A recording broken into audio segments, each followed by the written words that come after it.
Aujourd'hui, nous allons travailler sur l'évangile de Matthieu, chapitre 9, du verset 35 à 38. Jésus parcourait toutes les villes et les villages, enseignant dans les synagogues, prêchant la bonne nouvelle du royaume et guérissant toute maladie et toute infirmité. Voyant la foule, il fut ému de compassion pour elle, parce qu'elle était languissante et abattue comme des brebis qui n'ont point de berger. Alors il dit à ses disciples, « La moisson est grande, mais il y a peu d'ouvriers. Priez donc le maître de la moisson d'envoyer des ouvriers dans sa moisson. » Amen.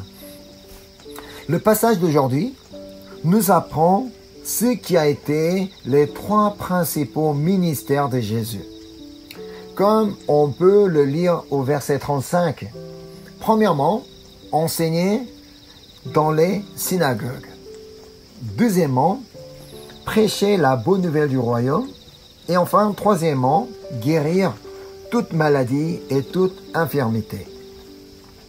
Jésus n'a pas vécu longtemps sur la terre, à peu près une trentaine d'années. On estime qu'il est décédé à l'âge de 33 ans, par là. Et encore, il n'a exercé son ministère qu'un peu plus de 3 ans, à peu près 3 ans et demi. Durant ces 3 années de ministère, Jésus n'a cessé d'enseigner la parole, prêcher la bonne nouvelle du royaume et guérir les malades. Tout ça parce qu'il était ému de compassion pour eux. C'est ce qu'on apprend d'après le verset suivant, le verset 36. Voyant la foule, il fut ému de compassion pour elle, parce qu'elle était languissante et abattue comme des brebis qui n'ont point de berger. Oui, Jésus est venu pour les brebis égarées et perdues. C'est ce que Jésus a dit dans l'évangile de Luc, chapitre 19, verset 10. Il explique la raison pour laquelle il est venu au monde. Je lis, « Car le Fils de l'homme est venu chercher et sauver ceux qui étaient perdus. » Oui, Jésus-Christ est venu chercher et sauver ceux qui étaient perdus. Surtout, il est venu chercher et sauver son peuple. Alors que le peuple d'Israël était le peuple de Dieu, un peuple choisi. Ils étaient languissants et abattus comme des brebis qui n'ont point de berger. Alors que Dieu était toujours là. Pourtant, Dieu ne s'est jamais éloigné d'eux. Comme nous avons chanté, Dieu ne les a pas abandonnés. Il ne les a jamais abandonnés comme il l'a promis plusieurs fois. Tout de même, ils étaient égarés et perdus. Par la bouche du prophète Osée, Dieu révèle à son peuple pourquoi ils en sont arrivés là. On va aller voir le livre d'Osée, Osée chapitre 4, verset 6. « Mon peuple est détruit parce qu'il lui manque la sagesse. Puisque tu as rejeté la connaissance, je te rejetterai. Et tu as dépouillé de mon sacerdoce, puisque tu as oublié la loi de ton Dieu. J'oublierai aussi tes enfants. » Comme nous pouvons lire ici, ce n'est pas Dieu qui les a rejetés, mais eux. Ce sont les Israélites qui ont rejeté Dieu. Ils ont rejeté la connaissance de Dieu et ils ont oublié la loi de Dieu. Pourtant, la loi de Dieu était toujours là. Pourtant, Dieu était toujours là auprès d'eux. Mais ils se sont éloignés d'eux et éloignés de Dieu. En fait, le récit qui précède le passage d'aujourd'hui nous décrit l'état des Israélites de l'époque. Ce passage est précédé de 2 récits de guérison. La guérison de 2 aveugles et d'un muet. La fois dernière, nous avons déjà vu cette histoire des 2 aveugles, mais pas en intégralité. Lisons donc du verset 27 à 31. Étant parti de là, Jésus fut suivi par 2 aveugles qui criaient « Aie pitié de nous, fils de David !» Lorsqu'il fut arrivé à la maison, les aveugles s'approchèrent de lui. Et Jésus leur dit, « Croyez-vous que je puisse faire cela ?» « Oui, Seigneur, lui répondirent-ils. Alors il leur toucha leurs yeux en disant, « Qu'il vous soit fait selon votre foi. » Et leurs yeux s'ouvrirent Jésus leur fit cette recommandation sévère.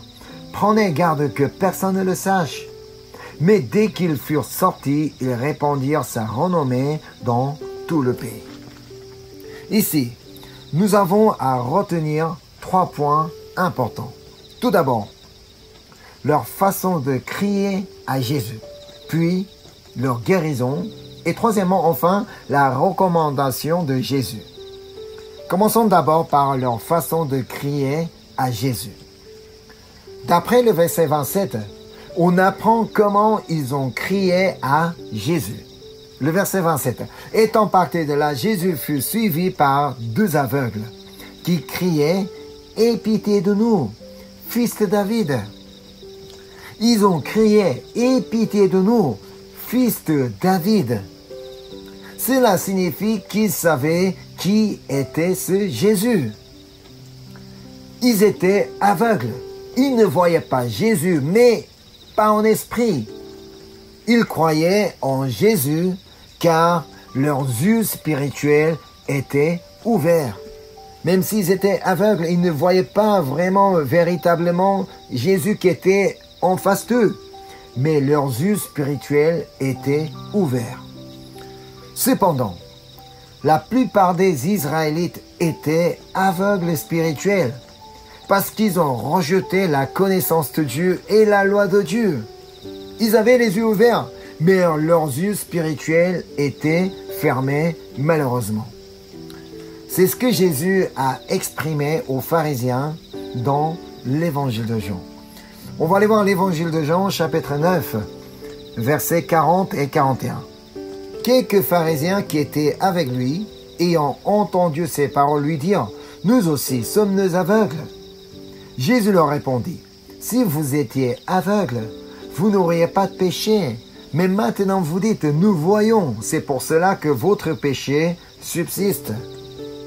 Les Israélites ainsi que les pharisiens n'étaient pas aveugles en réalité, mais ils étaient aveugles spirituels. Alors que le Fils de Dieu, le Messie, était là devant leurs yeux. Jésus était véritablement dans leur territoire, mais ils ne le reconnaissaient pas.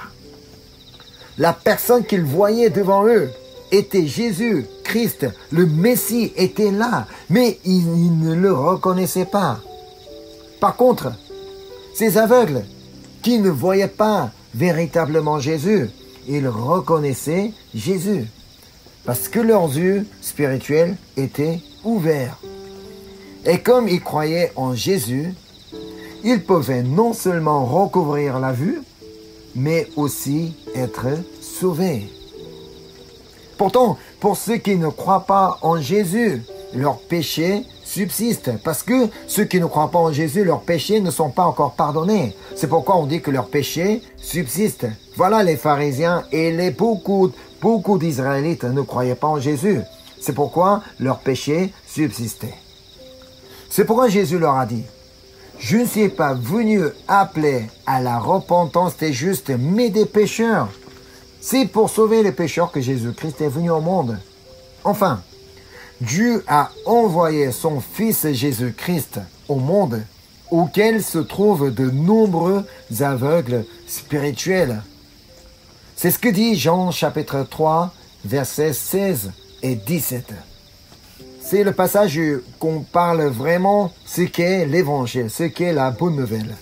Car Dieu a tant aimé le monde qu'il a donné son Fils unique, afin que quiconque croit en lui ne périsse point, mais qu'il ait la vie éternelle. Dieu, en effet, n'a pas envoyé son Fils dans le monde pour qu'il juge le monde, mais pour que le monde soit sauvé par lui. Amen. C'est la raison pour laquelle Jésus a consacré tout son temps à enseigner dans les synagogues, à prêcher la bonne nouvelle du royaume et à guérir toute maladie et toute infirmité.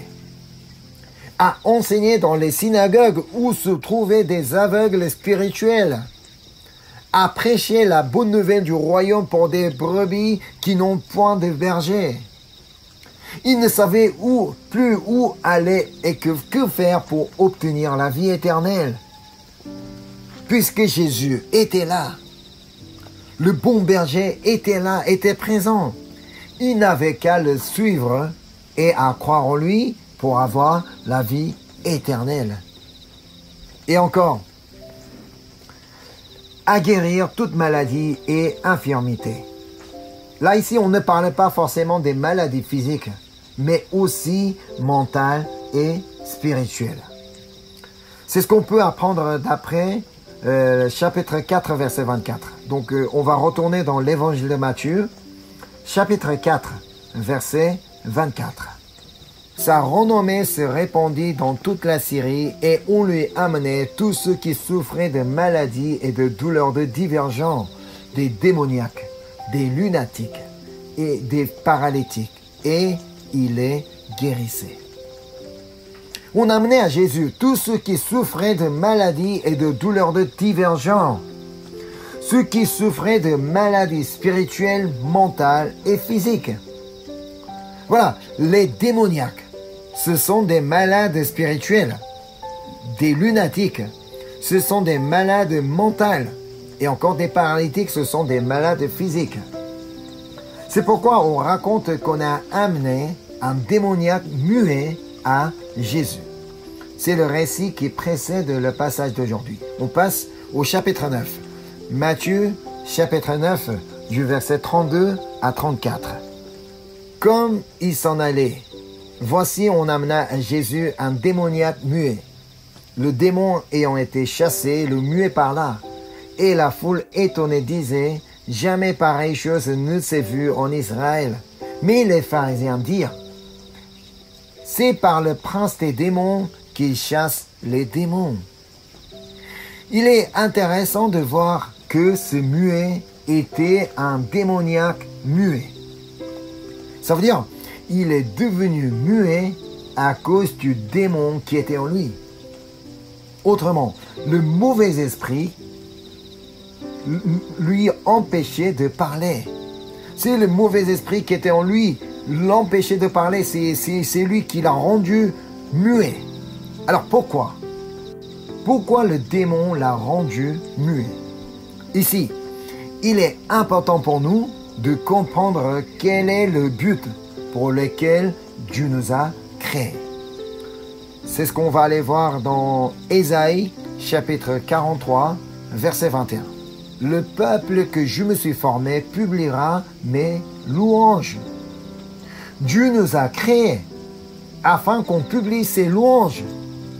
Nous sommes faits pour louer notre Seigneur. Nous sommes faits pour chanter des louanges de notre Seigneur, pour célébrer notre Seigneur. S'il nous a fait parler, c'est pour qu'on puisse parler de lui. Pas simplement tout ce qu'on veut de notre vie. Mais malheureusement, il existe des muets spirituels.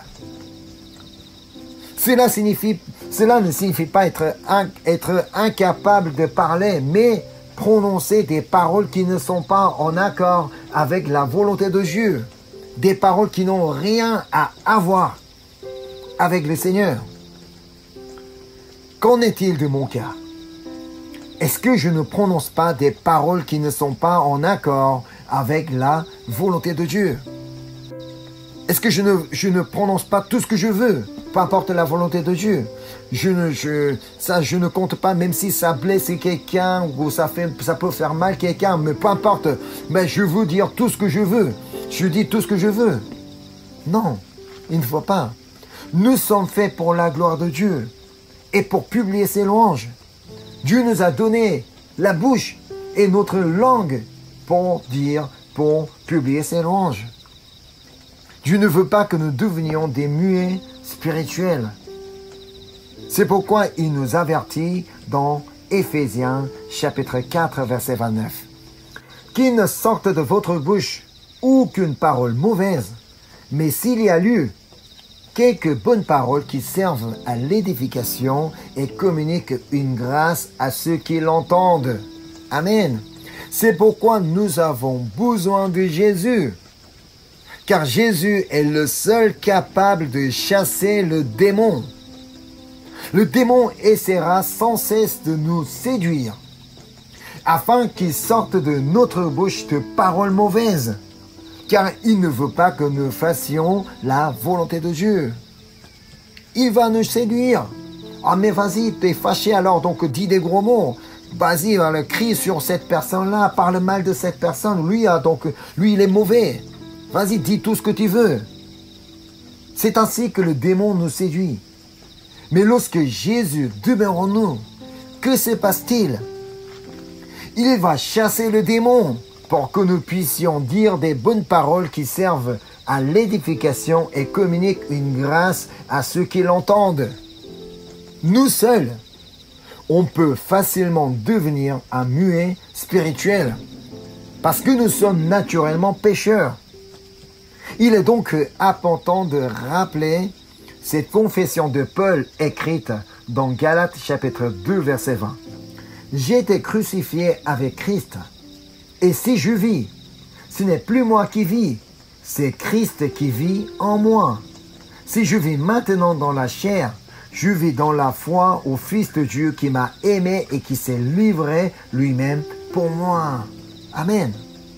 Si je vis, ce n'est plus moi qui vis, c'est Christ qui vit en moi. Avec cette déclaration que nous allons pouvoir ne pas devenir ni aveugles ni muets spirituels. Mais malheureusement, les pharisiens ne croyaient pas en Jésus. Alors que Jésus était là devant leurs yeux, ils ne croyaient pas en lui.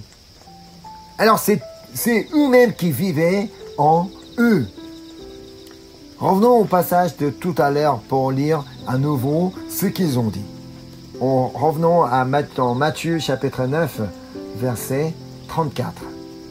Mais les pharisiens dirent, c'est par le prince des démons qui chasse les démons.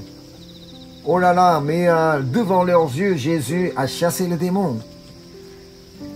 Il a guéri le muet. Mais qu'est-ce qu'il dit? C'est par le prince des démons qui chasse les démons. Voilà, Jésus a chassé le démon et le muet a commencé à parler, mais que disent-ils? C'est par le prince des démons qui chasse les démons. Ils pouvaient dire ainsi parce qu'ils étaient spirituellement aveugles et muets. Ils étaient incapables de voir, reconnaître qui est Jésus.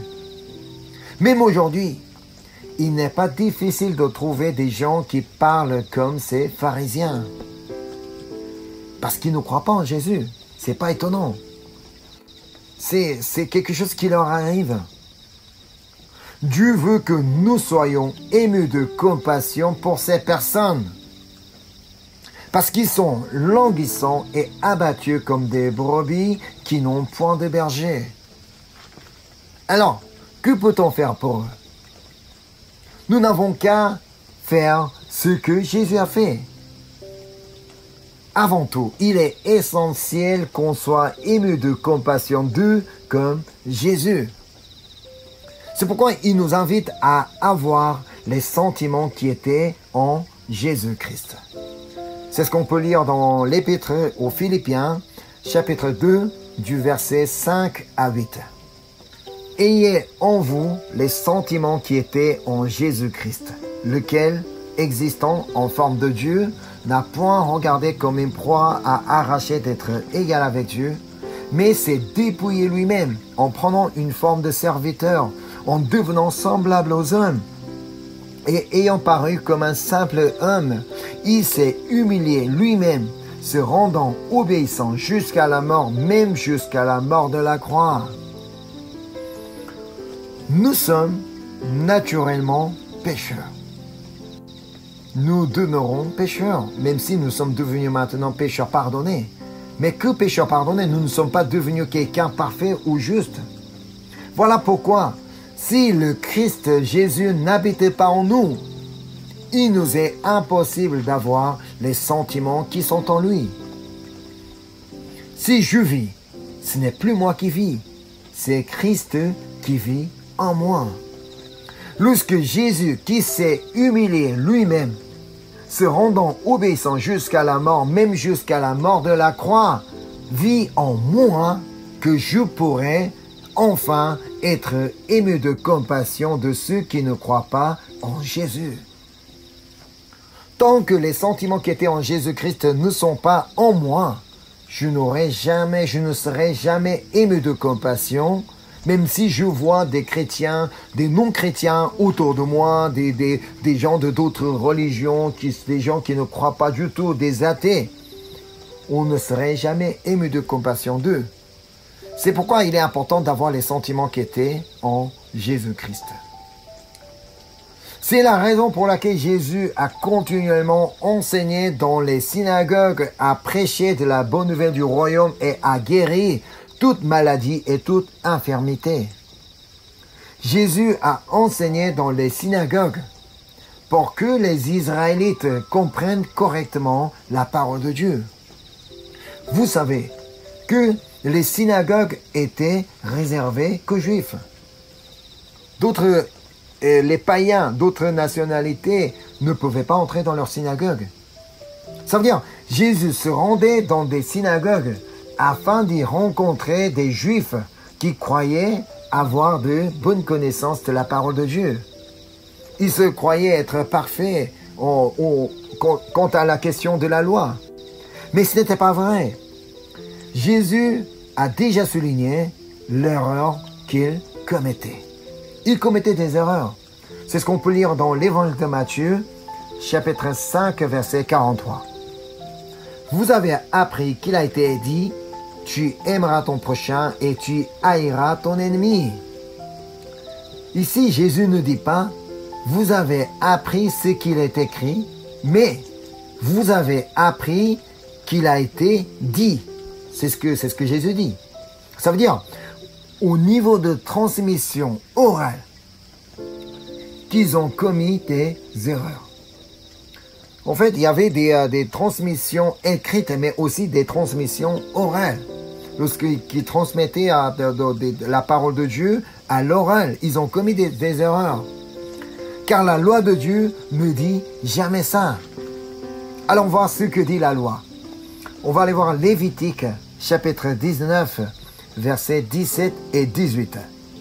Tu ne haïras point ton frère dans ton cœur. Tu auras soin de reprendre ton prochain, mais tu ne te chargeras point d'un péché à cause de lui. Tu ne te vengeras point, et tu ne garderas point de rancune contre les enfants de ton peuple. Tu aimeras ton prochain comme toi-même. Je suis l'Éternel. En aucun cas, Dieu n'a jamais permis de haïr son ennemi. Il n'a jamais dit ça. Mais qu'est-ce qu'il raconte à leurs enfants? Tu aimeras ton prochain et tu haïras ton ennemi. Alors que ce n'est pas vrai. Dieu a dit simplement, tu ne haïras point ton frère dans ton cœur. Et encore, tu ne te vengeras point et tu aimeras ton prochain comme toi-même. C'est tout. Mais eux, ils enseignaient ce que la Bible ne disait pas. Dieu avait pourtant averti sur ce point, d'après Proverbe chapitre 30, verset 6. N'ajoute rien à ces paroles, de peur qu'ils ne te reprennent et que tu ne sois trouvé menteur. Si on ajoute quelque chose à la parole de Dieu, alors que ce n'était pas... Tu n'as jamais parlé comme ça. Si on ajoute quelque chose comme ça, on peut devenir menteur. C'est ça. Jésus a donc voulu enseigner les Israélites, y compris ses disciples, pour qu'ils aient une juste connaissance de la parole de Dieu. Car connaître la parole de Dieu est directement lié à Jésus. Comme dit l'évangile de Jean, Jésus est la parole qui a été faite chair. Donc, sans connaître la parole de Dieu, on ne peut nullement connaître Jésus. Tant qu'on ne connaît pas la parole de Dieu, les Écritures, on ne peut pas non plus dire qu'on croit en Jésus. Alors qu'on dit que, oh non, je crois en Jésus, mais on n'ouvre jamais la Bible. On ne connaît rien de la Bible. Qu'est-ce qu'on croit alors? On croit en Jésus qui est écrit dans la Bible. Voilà. Car on ne peut pas croire à ce qu'on ne connaît pas. On n'est pas en train de croire que quelque chose que quelqu'un m'a parlé, non. on croit ce qui est écrit dans la Bible. Voilà. C'est par la parole de Dieu que nous pouvons connaître que Jésus est la bonne nouvelle.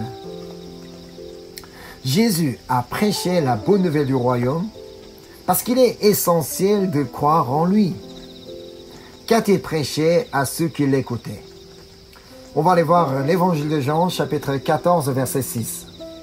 Jésus dit, « Je suis le chemin, la vérité et la vie. Nul ne vient au Père que par moi. » C'est ça l'évangile. C'est ça la bonne nouvelle. Pourquoi Jésus est une bonne nouvelle? Car on peut être sauvé par lui. On n'a pas besoin de chercher d'autres chemins pour arriver au royaume des cieux. Il n'y a pas d'autre nom qui nous a été donné.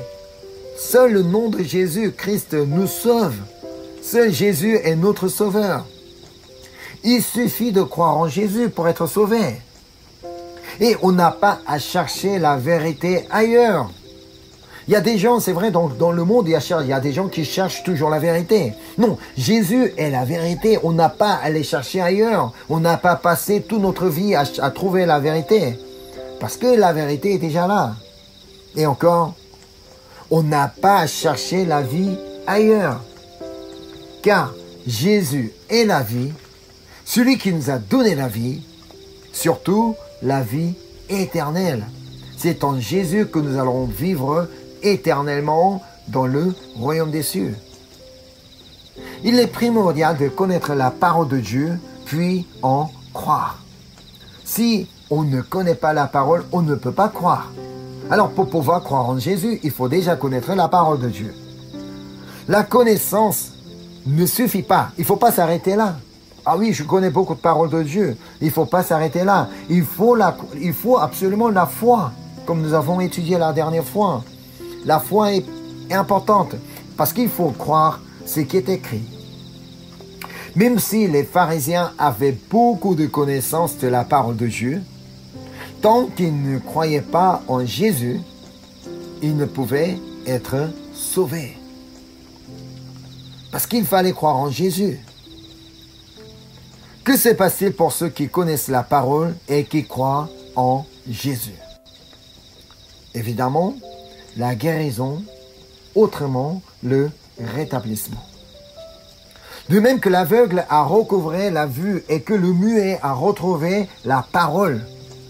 Ainsi, l'œuvre de restauration de Dieu s'accomplit à ceux qui connaissent la parole et qui croient en Jésus. C'est pourquoi il nous est important de lire la parole de Dieu et encore l'étudier pour avoir une juste connaissance et encore prier afin que nous puissions continuellement croire en Jésus. Mais Jésus ne souhaite pas simplement que nous ayons une bonne connaissance de la parole de Dieu et que nous croyons en lui et qu'on soit guéris par lui. Car il y a dans le monde encore beaucoup d'aveugles et muets spirituels. Oui, c'est vrai, c'est important que nous croyions en Jésus et que nous soyons sauvés. Mais Dieu ne veut pas qu'on reste là. C'est important que nous soyons sauvés. Mais il ne faut pas rester là. Parce que autour de nous, il y a toujours encore beaucoup d'aveugles et muets spirituels. S'ils restent ainsi, ils vont finir à l'enfer. Ils avancent vers la perdition. S'ils n'ont pas de connaissance de la parole ni croire en Jésus, ils ne peuvent être sauvés. Dieu veut que nous soyons ses ouvriers pour sauver les brebis égarées et perdues. C'est pourquoi il a ajouté ainsi. Donc on va retourner au passage d'aujourd'hui, Matthieu chapitre 9, versets 37 et 38. Alors il dit à ses disciples, « La moisson est grande, mais il y a peu d'ouvriers.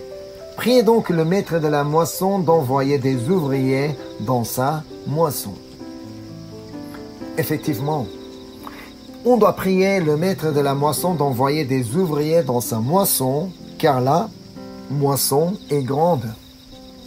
Car il y a encore beaucoup de personnes qui doivent être sauvées. Mais il ne suffit pas de prier.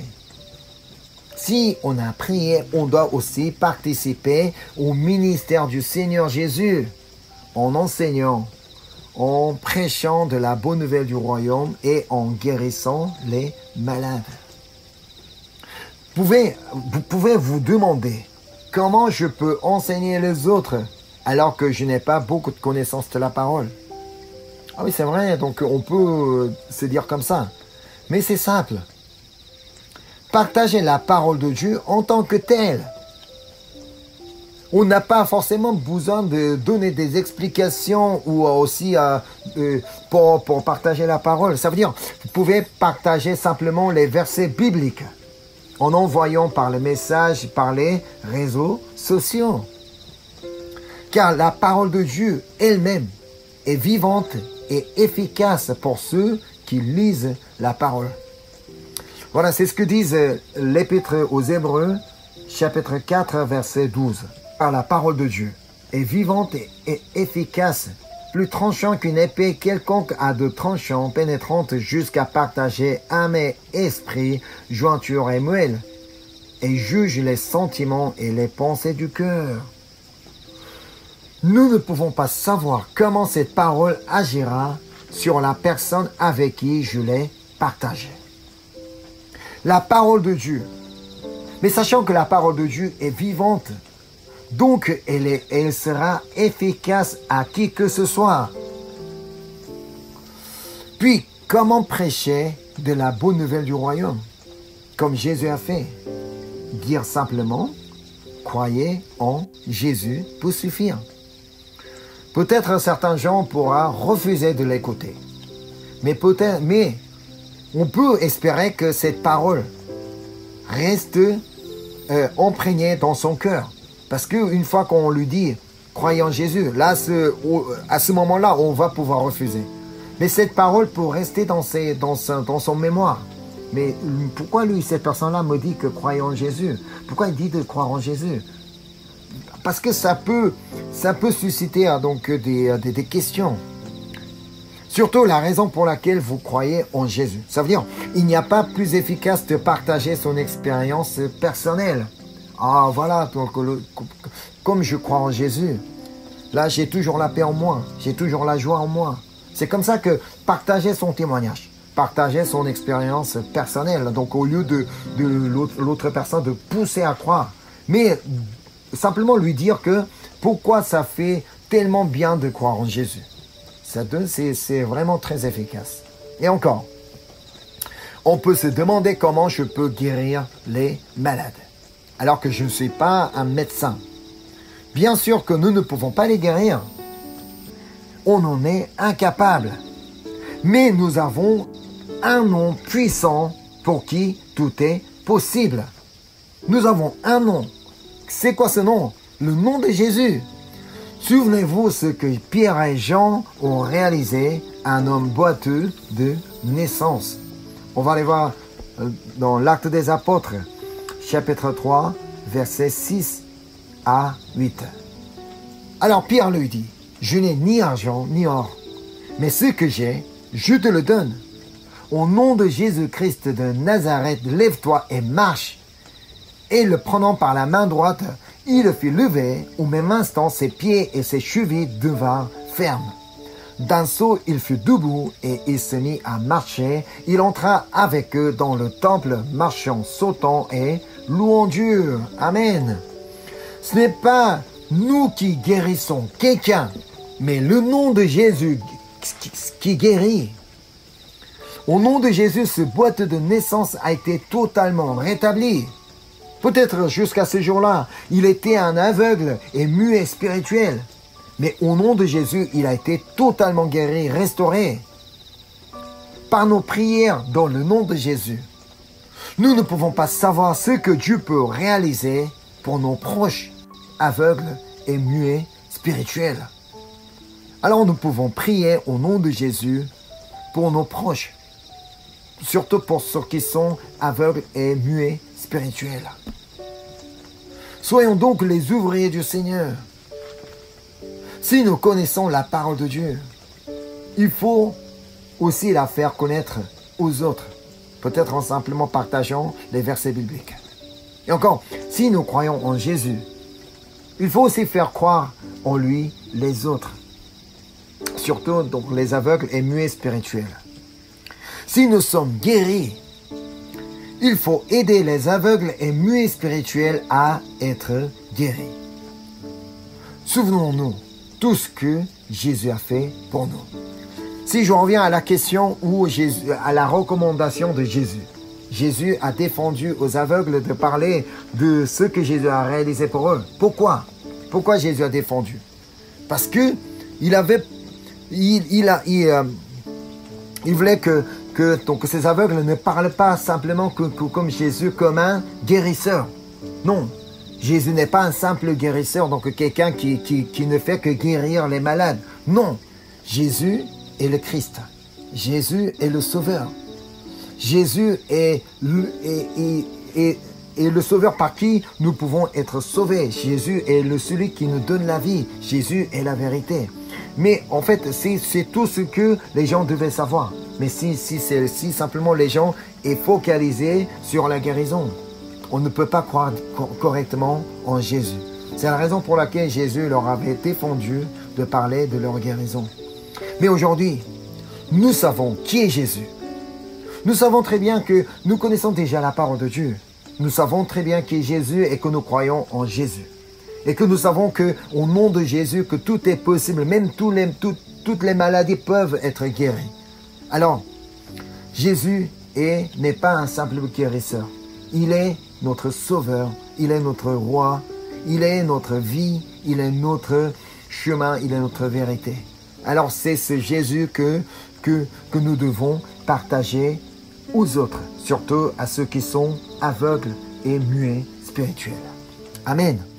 Amen. Je vais prier. Seigneur, merci pour l'enseignement, merci pour ta parole. C'est par ta grâce que nous sommes connectés ce soir et que c'est par ta grâce que nous avons pu écouter ta parole, Seigneur.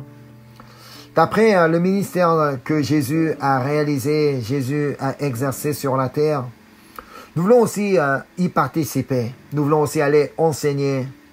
Nous voulons aussi aller prêcher de la bonne nouvelle du royaume. Nous voulons aussi aller guérir les malades. Mais c'est vrai, nous-mêmes, nous ne pouvons guérir qui que ce soit.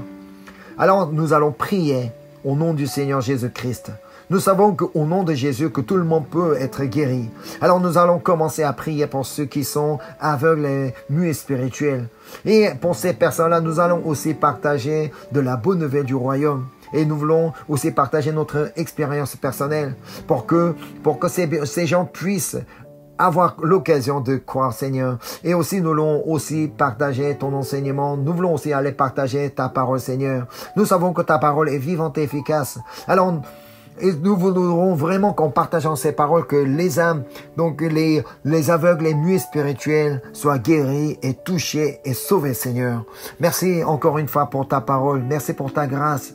Merci pour l'enseignement. Et je te prie encore, pour ceux qui sont aveugles et muets spirituels. Et merci, Seigneur. Je te prie au nom du Seigneur Jésus-Christ. Amen.